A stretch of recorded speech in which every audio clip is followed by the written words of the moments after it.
বতৰটো ডাৱৰীয়া আজি আৰু ভাবিলো যে চিকেন বনাও বলকচোন। যিসকলে মছলা খাই ভাল পায় তেওঁলোকৰ বাবে কিন্তু এই ৰেচিপিটো নহয়, বাট যদি ট্ৰাই কৰিব বিচাৰে খাই চাব পাৰে, বেয়াও কিন্তু নালাগে। অকণমান তেলত পিঁয়াজখিনি ৰঙচুৱা হোৱালৈকে ভাজি তাতে সোৱাদ অনুসৰি নিমখ আৰু হালধি দি অকণমান আদা নহৰু পেষ্ট দি দিব। আদা নহৰুতে গোটেই টেষ্টখিনি আনিম, তেনেকুৱা একো মছলা ইউজ নকৰোঁ। আৰু এয়া দেখিছেনে পকা পকা কণ বিলাহী, আমাৰ ঘৰতে যে ইমান কণ বিলাহী লাগিছে সেইটো কাৰণে বোলো আজি কণ বিলাহী দিয়ে বনাওঁ। তাতে অকণমান জিৰা গুড়া দি পেলাই মই চিকেনখিনি দি অকণ সময় ভাজি থাকিলোঁ। বেছি সময় নালাগে, খুব কম সময়তে হোৱা এটা টেষ্টি ৰেচিপি, সৰু ল'ৰা ছোৱালীৰ কাৰণেও আৰু ডাঙৰৰ কাৰণেও।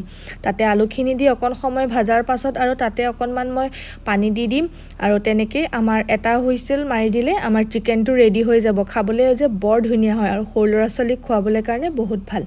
আৰু এয়া পানীখিনি মই অকণমান গৰম কৰি দি দিলোঁ আৰু হুইছেলটো মৰাৰ লগে লগে চিকেন হৈয়ে গ'ল। শেষত অকণমান জলকীয়া কাটি দিলে ডাঙৰ মানুহৰ